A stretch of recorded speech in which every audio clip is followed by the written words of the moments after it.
Tantor Audio, a division of Recorded Books, presents Mrs. Jeffries Stands Corrected by Emily Brightwell, narrated by Lindy Nettleton. Chapter 1. "So you can see, gentlemen," Hayden de Peers said to the two men standing on the other side of the polished mahogany bar, "I've done myself proud. The Gilded Lily pub is a show place. Take a look at the etched glass windows." He gestured toward the front of the pub. "You won't see the likes of those very often. I hired an artist, mind you, not some glass cutter, to do that work. And what about the partitions? Solid wood they are. Cost me almost as much as those fancy brass gas lamps and fittings. Not that I'm complaining about the expense. You've got to spend money to make money. That's what I always say. And I say it's money well spent.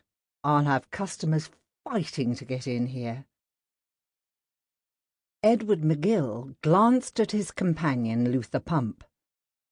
"The pub certainly is beautiful, Mr. de Peers," McGill agreed. "But we didn't come to inspect your premises. That's hardly our concern. We came to speak with you about that other matter, the one you wrote us about today." "A matter of some importance," Luther Pump added. He glanced around the rapidly filling public bar. De Peers might be a bit of a braggart, but the man did have a point. The pub was beautiful. The lingering rays of the June sunshine sparkled through the large window panes at the front. Huge lilies, etched within fantastical curved lines, cast intricate patterns against the dark oak floor. Brass lamplights, their bases shaped like lily stems, decorated the richly papered walls. Potted ferns had been placed strategically around the room, and the partitions between the public and saloon bars were dark wood panels polished to a high gloss. "You've picked a bad day, gentlemen," Hayden pursed his thin lips. "I don't really have time to talk with you now. People are starting to come in.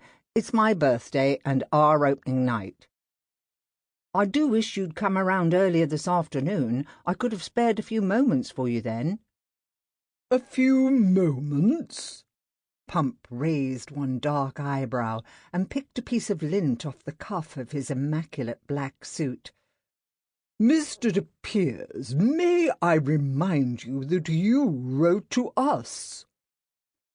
"Of course I did," Hayden agreed apologetically, "but I didn't expect you to come so quickly." "Of course we came straight away," McGill said. "You've made a very serious charge." "I'll grant that the matter is important," Hayden gave the ever-increasing crowd a worried frown, "but can't it wait until tomorrow?" McGill's lips pursed in disapproval.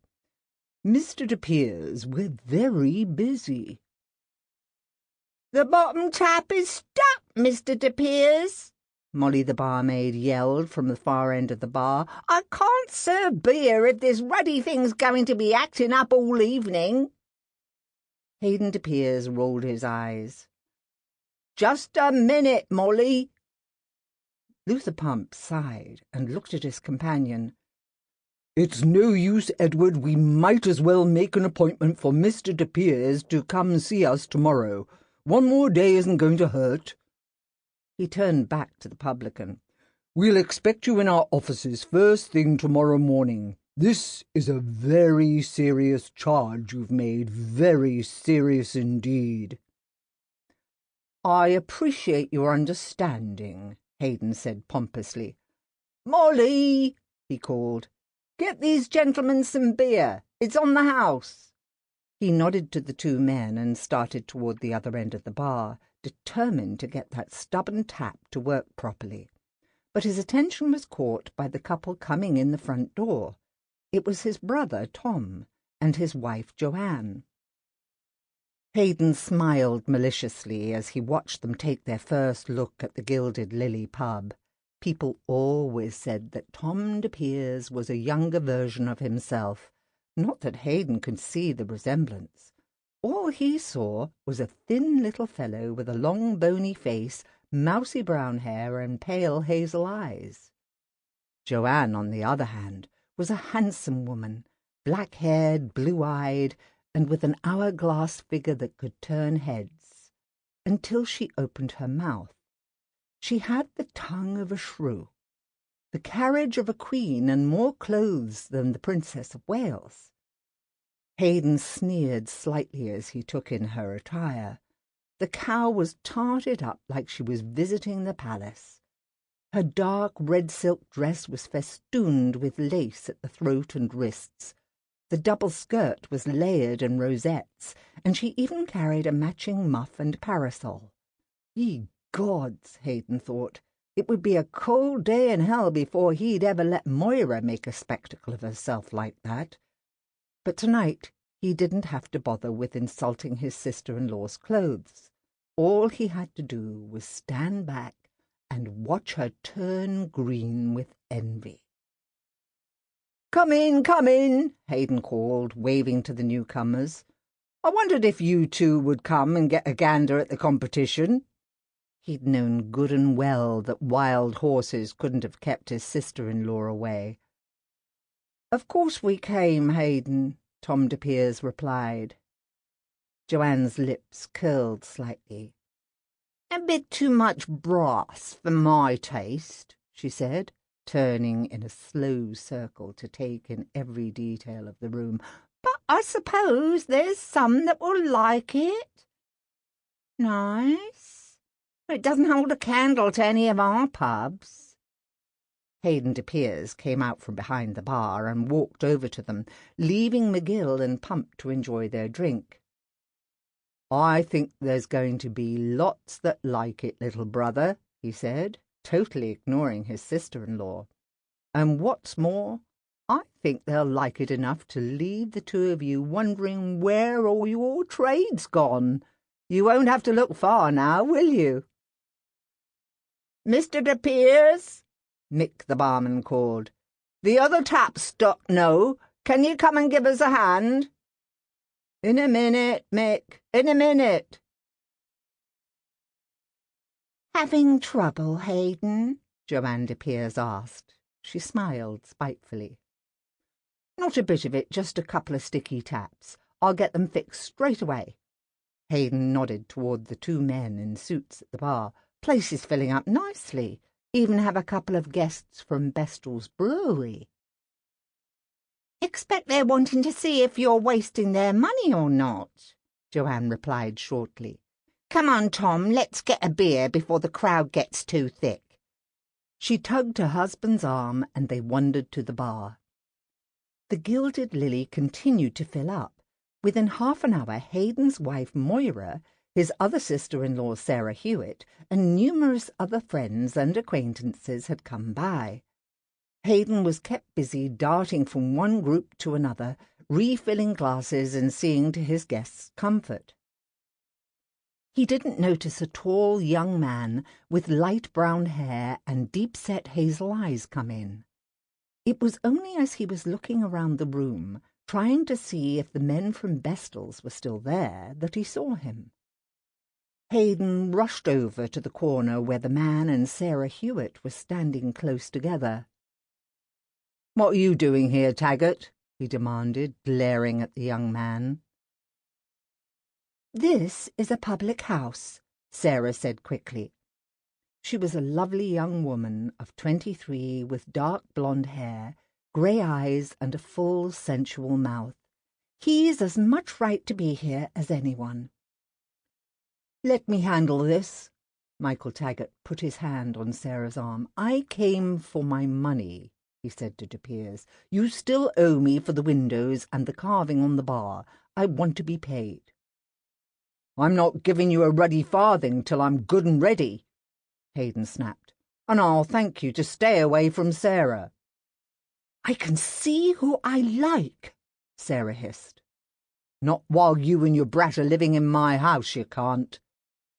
"She'll not be living there much longer," Taggart warned, "and you'd best keep your bloody hands to yourself. If I hear you've tried to touch her again—" "I don't know what you're talking about," Hayden blustered, but he glanced around to see who might be lurking nearby, listening. "Michael, please," Sarah begged. "Don't start anything tonight. I told you. I'll be all right." "Good advice," Hayden sneered. "Now get out before I throw you out." Michael Taggart hesitated. He looked as though he wanted to smash his fist into Hayden's face, but the pleading expression in Sarah's eyes stopped him. "I'll leave, but be warned, appears. You leave Sarah alone, and I want my money. Either you pay me, or I'll have you in court. You'll get your ruddy money. Now, get out of here before I have you thrown out." "Is something wrong, Hayden?" Moira De Peers asked softly.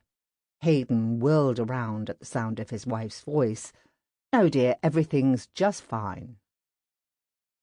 Moira De Peers smiled warmly at Taggart. "How nice to see you again, Mr. Taggart," she said. "I'm so glad you could come by." "Mr. Taggart was just leaving," Hayden said. "On the contrary," Michael Taggart smiled slowly. "I'm in no rush. I think I'll stay for a while." "Hayden," Moira asked, "who is that disreputable-looking person over there? He said he was a friend of yours." She pointed to the bar where a portly red-haired man in a dirty pork-pie hat and a brown checkered waistcoat was wiping his nose on his sleeve. Hayden grimaced. "He's not a friend exactly," he said quickly, "but I'd better go and have a word with him." Nodding brusquely at his wife, he stalked over to the bar. "What in blazes are you doing here?" he whispered, hoping his wife hadn't taken it into her head to follow him. Now, Blimpy Groggins finished wiping his nose. "Is that any way to speak to a customer?" "Customer?" Hayden hissed. He glanced behind him and saw that Moira was still talking to Taggart and Sarah. "This is hardly your sort of place, is it?" "Wouldn't be caught dead here if you want to know the truth," Blimpy said amiably. "The beer tastes like cat's piss, and all these bloody plants makes me nose run." "There's nothing wrong with my beer," Hayden said defensively. "But leaving that aside, what are you doing here?" Blimpy put his glass down on the polished bar top. "I think you know the answer to that one, mate. I'm giving you a report. I took care of that little message you wanted delivered." "For God's sake, did you have to come by tonight to tell me that?" Hayden interrupted. "You could have come round tomorrow." "Look, mate, I don't much like threatening people. I done what you wanted done so's I could get it out of the way like. Now just give me lolly and I'll clear off." Blimpy Groggins didn't much like doing this kind of work. Fact was, he hated it. But he hated going hungry more. Hayden looked around to see if anyone was looking at them, but no one was paying attention. "What did he say?" Blimpy shrugged. "What they always say, that he needs more time." "That's all?" "Hey, mate, I didn't stand and chat with the bloke. I just delivered the bleeding message like you wanted. Now pay me and I'll be on my way." "I can't pay you right now," Hayden cried. "I've got a room full of guests." "You got a cash box full of lolly too," Blimpy pointed out, "and I don't want to have to make another trip round here. I'm a busy man." "You'll have to come back tomorrow," Hayden insisted. "It's not convenient just now." Blimpy's eyes narrowed. "Listen, mate, I done me job and I want me money. Now pay up right now or I'll be having a little chat with that constable up on the corner. Understand?" Hayden glared at him, but Blimpy didn't so much as blink. "Oh, all right." Again he looked around to make sure that no one was watching. Then he shoved his hands in his pocket and drew out a wad of bills. Handing them to Blimpy, he said, "Here, now clear out." "Fine by me, mate." Blimpy pocketed the cash. "I don't see why you don't like paying what you owe. I thought you was rich." You've got 2 other pubs besides this one, and your wife's got money. But blimey, you're about the stingiest sod I've ever met. Next time you need a body to do your dirty work, call someone else." He shook his head in disgust, turned and walked out. Hayden closed his eyes for a moment. When he opened them a moment later, his expression hardened as he saw Michael Taggart bending close to Sarah, his lips inches from her ear as he talked to her. "Mr. De Peers, we need another keg!" Molly's nasal screech reached him over the noise of the crowd. Hayden sighed. He was the only one with the key to the tap room. "I'll get one, Molly," he called, pulling the key out of his pocket and heading to the small door at the far end of the bar. As he stepped into the dimly lighted hallway, Hayden thought he heard a muffled shout over the din from the public bar. He stopped, wondering if there had been an accident or a brawl out on the street. Then he told himself to mind his own business. He had troubles of his own. He continued on, past the unused kitchen on one side of the passageway and the entrance to the saloon bar on the other. The door to the box room was open as he passed. Hayden reached over and yanked it shut. At the far end of the hall, he came to the tap room, unlocked it, and stepped inside. He struck a match and lit the gas lamp. He just started toward the stack of kegs when the light dimmed, sputtered, and then failed completely. "Bloody hell," he muttered. "What's wrong with that ruddy lamp?" He started to turn when he felt a crushing blow to the side of his head. The blow stunned him so badly he didn't even feel the knife slide into his back. Mrs. Jeffries, housekeeper to Inspector Gerald Withersppon of Scotland Yard, reached up and tugged at the collar of her brown bombazine dress. Loosening it a bit, she sighed in satisfaction and continued down the back stairs to the kitchen. The rest of the household, save for the inspector, who was working late this evening, were already sitting around the kitchen table waiting for her. "I'm sorry to be late," she said, "but it took longer at Luti's than I'd planned." "They left then?" Smythe the coachman asked. He was a big man with dark hair, harsh features, and a pair of rich brown eyes that generally sparkled with good humour. "Oh, yes, I saw them off." Mrs. Jeffries pulled out a chair at the head of the table and sat down. "How long are they going to be gone?" Betsy the maid asked.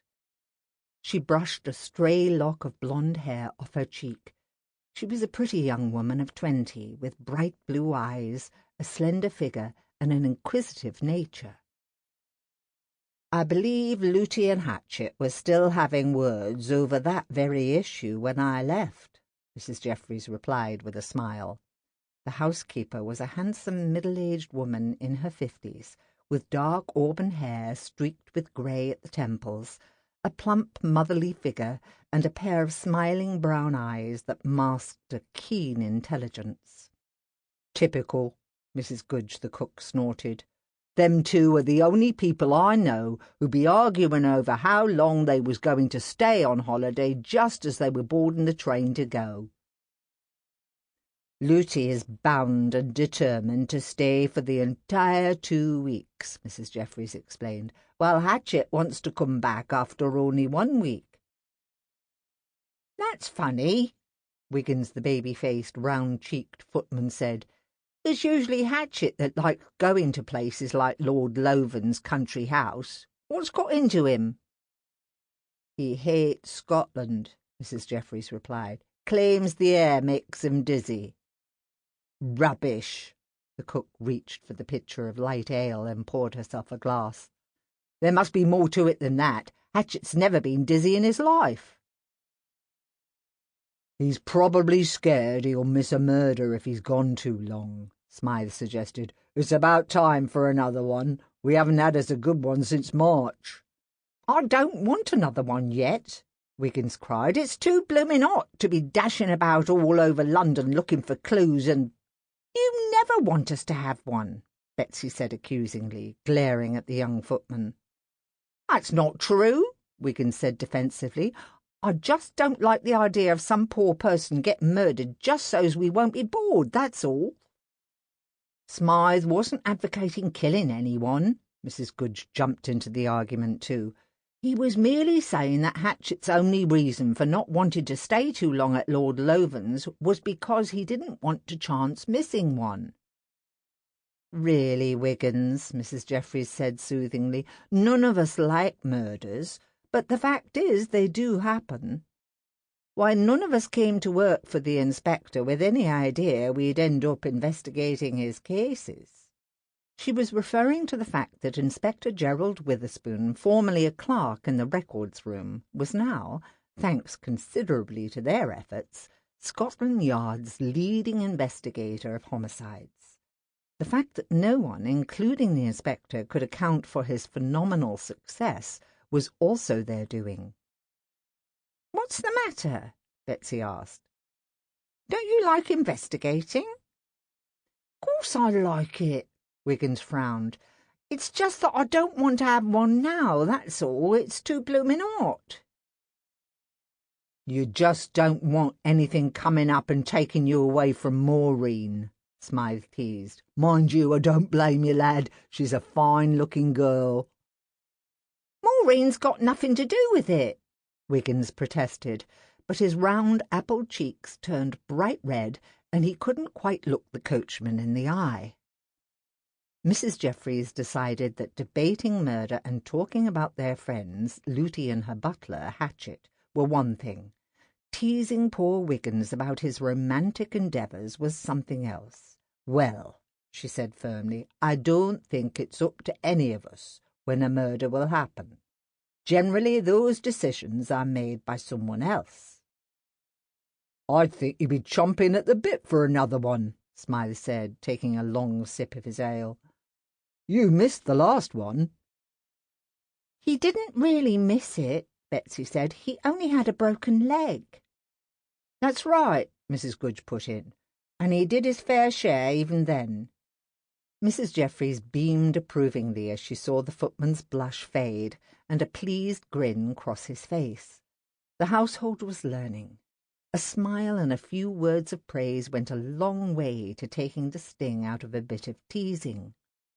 "And a fine job he did too," Smythe added. "Well, I didn't do all that much," Wiggins said modestly, "and it's not that I don't like snooping about and asking questions. Me and Fred enjoy getting out and helping. It's just that sometimes I get this awful feeling that we're—" He paused, his face creased in concentration. "We're what?" Mrs. Jeffries prompted.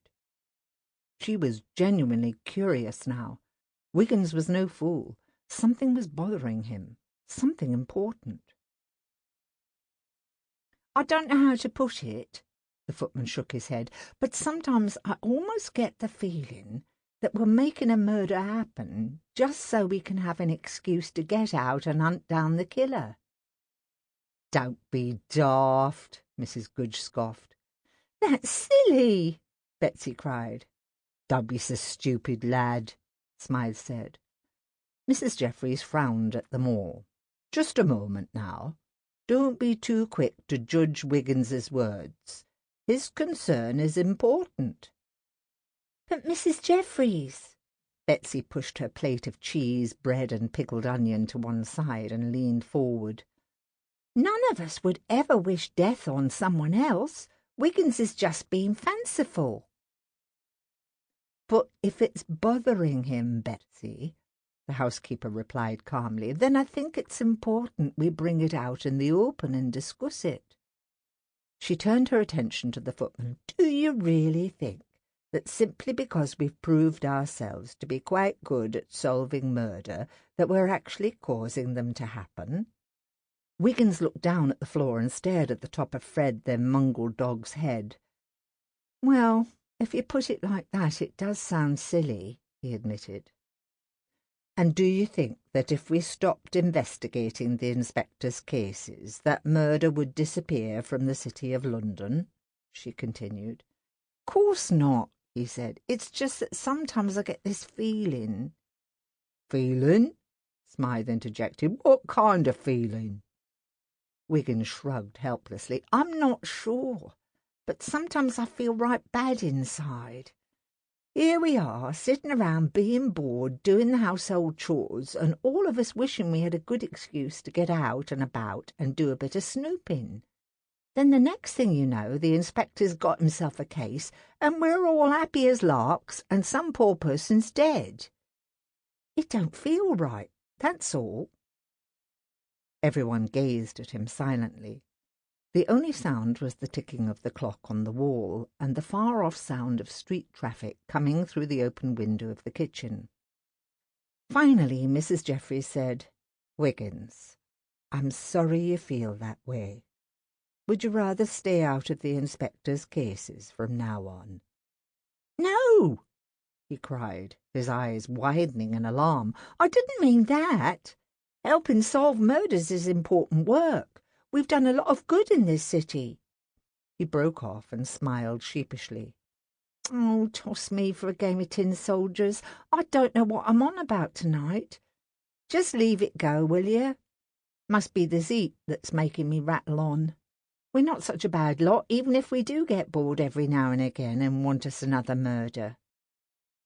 "Good," Mrs. Jeffries said firmly. "I was hoping you'd come to that conclusion. I, too, think we do some very important work." The fact that the entire household and their friends Lutybell Crookshank and her butler Hatchet frequently helped solve the inspector's murder cases was an important part of their lives. Not that dear Inspector Withersppon had any idea he was getting help, of course. That would never do. Gerald Withersppon had been a clerk in the records room when he'd inherited this house from his late Aunt Euphemia.